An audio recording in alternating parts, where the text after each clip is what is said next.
Au nom puissant et glorieux du Seigneur Jésus-Christ, que la paix divine soit avec vous. Aujourd'hui, jour d'exhortation, nous allons suivre les consignes du Seigneur en allant en Matthieu 24. Nous glorifions le nom du Père, celui duquel tire son nom toute famille sur cette terre et dans les cieux. Et nous bénissons le nom de son Fils, qui nous a été donné en héritage afin que, en prononçant ce nom, tout genou fléchit et que toute langue confesse que Christ Jésus est Seigneur. Que ce nom soit efficace dans nos vies, dans ma vie et dans la vôtre. Que Dieu vous bénisse abondamment et que les fardeaux qu'il y a sur nos cœurs soient enlevés. Selon que le Christ a dit, venez à moi vous tous qui êtes fatigués et chargés, je vous donnerai le repos. Que Dieu vous donne par son Fils bien-aimé le repos. Que ce soit sur le plan de la santé, les finances, les relations, le foyer, que Dieu vous donne le repos qui a été promis par son Fils. Mais la condition est que nous venions avec ces fardeaux et aussi de prendre le joug du Seigneur Jésus-Christ, car il a bien dit, prenez mon joug, car mon joug est doux et mon fardeau léger. Cela veut dire que lorsque nous venons au Seigneur Jésus-Christ, oui, nous lui apportons nos problèmes, mais nous prenons aussi ce qu'il a à cœur. Car l'œuvre que le Seigneur Jésus-Christ a à cœur, c'est le salut des âmes. C'est d'apporter la lumière à ces âmes afin que la vie éternelle leur soit accordée. C'est un fardeau pour le Seigneur Jésus-Christ. C'est sa mission de vie. Et parce qu'aujourd'hui, nous disons, et prions le Père afin que nous ne le disions pas seulement de bouche, mais que nous le disions de cœur. Lorsque nous disons que ce n'est plus nous qui vivons, mais que c'est Christ qui vit en nous, il faut que nous puissions accomplir l'œuvre du Seigneur Jésus-Christ. Parce que lui-même, lorsqu'il était sur la terre, il a dit, tant qu'il est jour, il faut que je fasse les œuvres de celui qui m'a envoyé. Et avant de partir, il a dit que comme le Père m'a envoyé, je vous envoie. Le Seigneur Jésus-Christ a prié pour nous en Jean 17. Oui, il a prié pour vous qui m'écoutez. Parce que d'abord, il a prié pour les disciples et il a dit qu'il prie aussi pour tous ceux qui viendront à Dieu à travers ses disciples. Et nous sommes les suiveurs des disciples. Et le Seigneur Jésus-Christ a demandé que Dieu vous garde du mal, alors que tout le mal qui peut exister dans votre vie aujourd'hui et qui est un obstacle soit ôté de vos vies au nom de Jésus-Christ. Dieu est bon, Dieu est merveilleux. Et les apôtres disent, si vous avez goûté que le Seigneur est bon, ma prière pour vous qui m'écoutez aujourd'hui, c'est que vous goûtiez dans quelques situations de vos vies que le Seigneur est bon. Oui, le Seigneur est bon. Peu importe ce dans quoi vous êtes, confessez que le Seigneur est bon. Dites-le, le Seigneur est bon chaque jour, chaque instant, peu importe les circonstances, dites-le. Malgré tout ça, le Seigneur est bon. Et vous verrez cela s'accomplir dans votre vie, car il vous sera fait selon votre foi. Par ta parole, tu seras justifié et par ta parole, tu seras condamné. Alors je prie que vous compreniez ces choses et que vous confessiez la justice de Dieu, que vous confessiez la bonté du Seigneur afin que cela se manifeste dans votre vie. Car l'homme se nourrira du fruit de sa bouche. Je disais tantôt que nous allons lire Matthieu 24 à partir du verset 44. Quand j'ai eu le message, je me suis dit, on a déjà enseigné sur ces choses. Mais la parole de Dieu est nouvelle et le Seigneur seul sait pourquoi il nous demande de relire cela. Il est question ici du jour du Fils de l'homme. Lisons du verset 44 au verset 51. Il y est écrit, c'est pourquoi vous aussi, tenez-vous prêts, car le Fils de l'homme viendra à l'heure où vous n'y penserez pas. Quel est donc le serviteur fidèle et prudent que son maître a établi sur ses gens? pour leur donner la nourriture au temps convenable. Heureux ce serviteur que son maître, à son arrivée, trouvera faisant ainsi. Je vous le dis en vérité, il établira sur tous ses biens. Mais si cet homme méchant serviteur qui dise en lui-même, mon maître tarde à venir, s'il se met à battre ses compagnons, s'il mange et boit avec les ivrognes, le maître de ce serviteur viendra le jour où il ne s'y attend pas et à l'heure qu'il ne connaît pas, et il le mettra en pièces et le donnera par sa et le donnera, excusez-moi, et lui donnera sa part avec les hypocrites. C'est là qu'il y aura des pleurs et des grincements de dents. Amen. Quand nous lisons ce passage, nous nous disons non que c'est pour les serviteurs. Quand nous parlons de serviteurs, les pasteurs, les dirigeants d'église. Mais quand vous vous asseyez et que vous réanalysez, vous méditez, vous étudiez ces versets, vous vous rendez compte qu'en réalité, ce passage est adressé à nous tous. Parce que nous ne cesserons de le dire, nous sommes tous des serviteurs de Dieu. Oui, aujourd'hui, par le Christ, nous sommes des enfants de Dieu, mais dans une maison, il y a des enfants qui servent dans la maison et il y a d'autres qui ne servent pas. Et nous sommes appelés à être des serviteurs bien qu'étant des enfants. Et il est écrit que Dieu, le Seigneur Jésus-Christ, a fait de nous un royaume de sacrificateurs. Donc, normalement, nous tous, nous sommes des sacrificateurs. Et nous ne faisons que le répéter dans nos enseignements. Alors ici, de quel serviteur est-il question? Il est question de vous. Oui, monsieur. Oui, madame. Oui, de toi qui m'écoutes. Il est question de toi. Qu'est-ce que le Seigneur Jésus-Christ t'a donné comme œuvre? Qu'est-ce que le Seigneur Jésus-Christ t'a donné comme mission? Ce n'est pas seulement enseigner, ce n'est pas seulement diriger une église. C'est peut-être conseiller, c'est peut-être subvenir aux besoins de certaines personnes. C'est peut-être chanter dans une chorale afin que votre voix puisse faire descendre le ciel. Il y a tellement de choses. Et nous l'avons expliqué dans des enseignements, nous n'allons pas revenir en détail sur ça, mais nous, notre rôle maintenant, c'est de vous demander, est-ce que vous faites réellement ce pourquoi Dieu vous a appelé? Oui, Dieu nous a appelés. Tout le monde a été appelé. Il est écrit, plusieurs sont appelés, mais peu sont élus. Le rôle que nous jouons maintenant dans votre vie, c'est de vous aider à être élus. Parce que plusieurs sont appelés, mais ils refusent d'exercer leur œuvre. Ce n'est pas une œuvre que je fais une fois par mois ou bien peut-être de temps en temps, mais c'est une œuvre que je fais journalièrement. Si je prie pour des gens, je prie pour eux journalièrement. Si j'intercède pour les gens de ma famille afin qu'ils connaissent le Christ, j'intercède pour eux. Ça doit être un fardeau pour moi.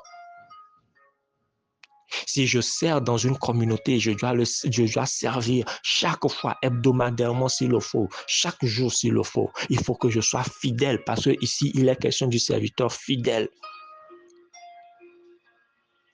Est-ce que je le fais?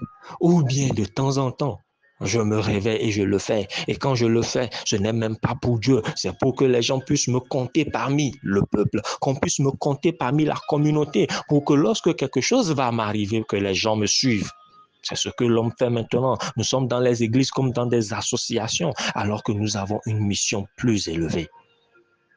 Il est question ici, lorsqu'on parle du jour du Fils de l'homme, et nous ne cesserons de le dire, que ce n'est pas seulement le retour du Christ, mais la santé que vous êtes en train de demander, la guérison que vous êtes en train de demander, le travail que vous êtes en train de demander. Lorsque le Fils de l'homme tournera son visage vers vous pour vous sauver, est-ce qu'il va vous voir en train d'exercer l'œuvre qu'il vous a confiée, ou bien vous serez comme ce serviteur méchant qui faisait ce qui lui plaît, il s'en foutait. Lorsqu'on cite ici qu'il buvait, qu'il mangeait, qu'il maltraitait ses compagnons, lorsque peut-être quelqu'un doit recevoir une exhortation venant de vous et que vous ne lui donnez pas et que cette personne meurt, vous l'avez maltraité. C'est pour cela Dieu avait dit au prophète, va et dis-leur, sonne la trompette et dis au peuple, parce que si tu ne le dis pas, je te compterai le sang de ce peuple-là. Je te compterai le sang, le sang de ce méchant tombera sur ta tête. Nous avons une responsabilité, s'il vous plaît. Mais est-ce que nous comprenons cela? Est-ce que nous sommes conscients de cela? Aujourd'hui, le Seigneur Jésus-Christ veut que toi qui m'écoutes, que tu prennes conscience de cela, que tu t'engages parce que tu connais l'œuvre. Tu me diras que tu ne connais pas l'œuvre. Contacte les administrateurs des groupes des GIC et contacte-les afin qu'ils puissent vous orienter et ils vont me remonter les informations afin que nous puissions vous venir en aide. Mais c'est sûr que vous le savez parce que c'est écrit sur la table de votre cœur. Le Seigneur Jésus-Christ l'a dit et c'est bien écrit sur la table de votre cœur. L'alliance nouvelle que Dieu a faite avec les enfants d'Israël, c'est que personne n'enseignera plus son prochain connaît Dieu. Tout le monde connaîtra Dieu. Et si tu as Christ en toi, tu connais Dieu et tu connais l'œuvre que Dieu t'a destiné à faire. C'est toi qui ne te lève pas. Alors je prie fermement pour toi aujourd'hui afin que tu ne sois pas le serviteur méchant, mais que tu sois un serviteur fidèle, afin que le Seigneur, le Fils de l'homme, lorsqu'il viendra, qu'il te mette encore au-delà, qu'il te mette encore devant d'autres biens, plus que ce que tu as aujourd'hui. Mais c'est à toi de décider et c'est à toi de croire. Que l'Esprit te parle aujourd'hui.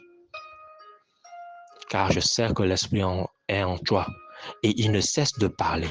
Il est parfois étouffé, mais je déclare maintenant que la voix de l'Esprit prend le dessus sur toutes les voix qui viennent à toi, afin que tu saches ce que Dieu attend de toi. Moi, je ne sais pas ce que Dieu attend de toi précisément, mais Dieu te le dira par son esprit, car son esprit te conduira dans la vérité, pas seulement dans la vérité biblique, mais dans la vérité par rapport à ta vie. Par rapport aux fruits que Dieu veut que tu portes dans ta famille, par rapport aux fruits que Dieu veut que tu portes dans ta communauté, par rapport aux fruits que Dieu veut que tu portes dans la vie de quelqu'un. Rappelez-vous de Ananias, son rôle, c'était seulement d'aller ouvrir les yeux de Paul, de lui imposer les mains afin qu'il reçoive le Saint-Esprit. Et Paul a eu un ministère glorieux, un ministère immense. Mais quel était le rôle d'Ananias? Lui, d'aller mettre, de devenir un pont pour Paul. Mais si toi, tu ne deviens pas le pont pour quelqu'un, si toi, tu ne deviens pas le pont pour le ministère de quelqu'un, est-ce que tu auras accompli tes œuvres lorsque tu te présenteras devant Dieu? Est-ce que Dieu te dira par son Fils, bon et fidèle serviteur? Pose-toi cette question, s'il te plaît.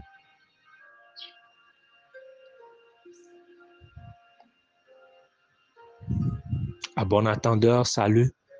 Et le Seigneur Jésus-Christ dit que celui qui a l'intelligence pour comprendre, comprenne ce que dit la parole de Dieu, ce que dit l'Esprit de Dieu. Joignez-vous à moi pour une prière parce que nous sommes déjà au milieu du mois et nous sommes en train d'aller vers la fin de ce mois et que ce mois, s'il n'a pas été fructueux pour nous, que cela commence par être fructueux. Alors concentre-toi et prie avec moi cette prière d'accord. Nous vous expliquerons dans les conférences la différence entre être ensemble pour prier et prier ensemble. Il y a une différence. Prier ensemble est différent d'être ensemble pour prier. La plupart des églises, on se rencontre, mais on est ensemble pour prier, mais on ne prie pas ensemble. Il y a une différence, s'il vous plaît. Joignez-vous à moi pour cette courte prière.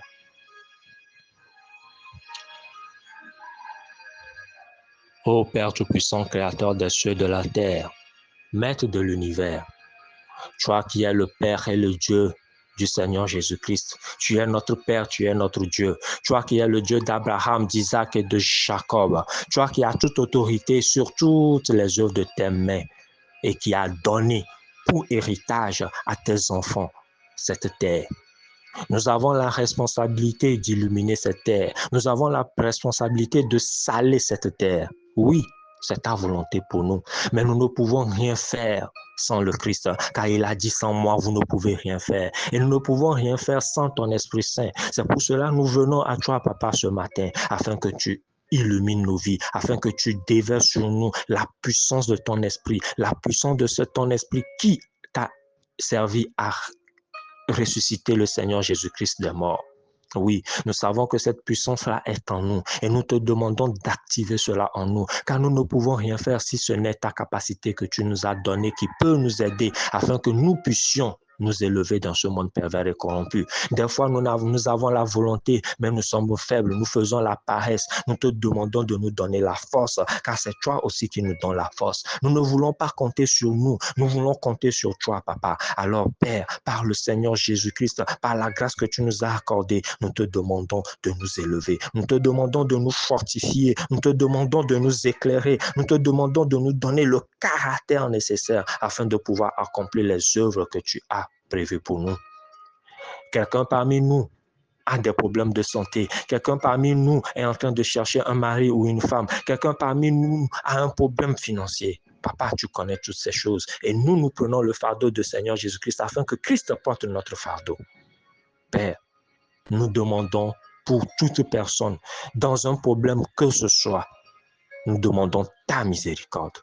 Nous demandons ta miséricorde immense et nous demandons que tu manifestes ta bonté dans nos vies, car le roi David a dit que ta bonté n'a d'égal que ta grandeur. Autant tu es grand, autant tu es bon. Papa, nous demandons ta miséricorde, que tu pardonnes nos péchés. Et ceux dont nous ne nous rappelons pas comme péchés que nous n'avons pas encore confessés, nous te demandons de nous ramener cela à notre cœur afin que nous puissions demander pardon pour cela. Et pour ces péchés que nous avons oubliés, Papa, que ta miséricorde s'accomplisse dans nos vies. Papa, c'est par grâce que tu nous as sauvés. Et nous demandons que cette grâce continue dans tous les domaines de nos vies. Cet organe qui est malade pour cette personne-là, nous demandons que cet organe soit guéri par les meurtrissures de Jésus-Christ, car la puissance de guérison est en nous. C'est pour cela que nous plaçons nos mains sur l'organe ou bien la cellule de cette personne et nous demandons, nous déclarons guérison pour cette personne et cet organe est guéri au nom de Jésus. Père, ta main forte et ton bras étendu agis dans la vie de toute personne qui est dans une difficulté financière, une difficulté d'emploi, une difficulté dans son foyer. Il y a la division dans le foyer et il risque de se séparer. Non, Papa, toi, tu ne seras pas témoin de la séparation de ce couple. Au nom de Jésus-Christ, nous sommes pour toi et tu as dit que nous serons la tête, nous ne serons pas la queue. Nous serons en joie, nous serons en paix, nous ne serons pas dans la désolation. Papa, merci de ce que tu éloignes l'épée de notre vie, tu éloignes la famine de notre vie, tu éloignes la peste, la maladie de notre vie au nom de Jésus-Christ. Pour le restant de ces jours qui arrivent, nous te demandons de nous ancrer en Christ, d'avoir la pleine communion avec toi et avec le Seigneur Jésus-Christ et que nous soyons des témoignages vivants pour toi. Papa, nous venons à toi et nous te demandons de nous aider afin que nous soyons des sacrifices vivants pour toi et que nous soyons aussi des témoignages vivants pour toi parce que c'est par nous que le monde verra et saura que Dieu est vraiment grand, que Dieu existe vraiment. Parce que des fois, des gens voient, ils se disent, où est leur Dieu? Père, à partir d'aujourd'hui, je déclare dans la vie de tout un chacun de nous que les gens verront et sauront que, Dieu est avec nous. Oui, Dieu est vivant. Oui, Dieu est efficace. Dieu n'est pas un mythe. Dieu n'est pas un mensonge. Dieu n'est pas une histoire. Mais Dieu est réel parce que, Papa, tu agis dans la vie de tes enfants comme tu l'as fait devant la mer Rouge pour tes enfants d'Israël. Papa, tu as été formidable dans le temps d'Israël et aujourd'hui, nous déclarons que tu l'es aussi dans nos vies par le Seigneur Jésus-Christ. Le Seigneur Jésus-Christ a vaincu et tu lui as donné toute autorité. Devant lui, tout genou fléchi et tu nous as fait asseoir à sa droite. Alors, nous aussi, nous vivons dans cette autorité. Nous vivons dans cette puissance, nous vivons dans cette gloire. Que la gloire du Seigneur Jésus-Christ se manifeste dans la vie de quelqu'un qui est en train de m'écouter maintenant au nom de Jésus-Christ. Père, nous te remercions de ce que tu connais nos cœurs. Merci de ce que tu disposes nos cœurs à ta parole. Et cette parole qui est une épée à double tranchant, qui traverse et qui sépare même l'esprit et l'âme. Jointure et moelle, nous te remercions de ce que cette parole travaille en nous, afin que cette parole nous dispose à marcher selon tes voies, afin de t'être agréable. Aide-nous. Tu connais nos cœurs, tu connais la chair. Et le Seigneur Jésus-Christ dit que l'esprit est bien disposé, mais la chair est faible. Aide-nous à circoncire notre chair. Aide-nous à circoncire nos cœurs. Aide-nous à nous lever comme des vaillants, à ne pas être des paresseux, mais à être des gens vaillants pour Dieu. Que le Saint-Esprit qui intercèdent chaque jour pour nous te disent les paroles que nous devrions dire et que nous n'avons pas dit.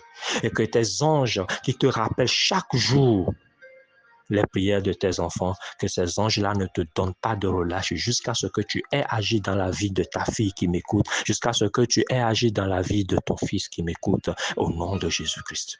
Nous remettons nos vies, la vie de nos familles entre tes mains. Père, à cause de nous, protège les nôtres. À cause du Seigneur Jésus-Christ qui vit en nous, protège les nôtres, afin que nous puissions avoir une paix dans le cœur. Que ta grâce surabonde dans nos vies, peu importe nos erreurs, que ta grâce surabonde dans nos vies au-delà de toutes choses. Père, nous te remercions de ce que tu as déclaré. Avant qu'ils m'appellent, je répondrai. Avant qu'ils n'aient cessé de parler, je les exaucerai. Que cela soit notre partage au nom de Jésus-Christ. Nous recevons cela comme un héritage et nous avons confiance en toi. Nous avons tellement confiance en toi, comme Abraham espérant contre toute espérance. Nous comptons sur toi, Papa, même si nous ne voyons rien devant nous. Comme tu as dit à Josaphat par le prophète Élisée, creusez une fosse, vous ne verrez pas de vent, vous ne verrez pas de pluie, mais les fosses seront remplies d'eau. Ils ont fait cela, espérant contre toute espérance, et ils ont vu, Papa.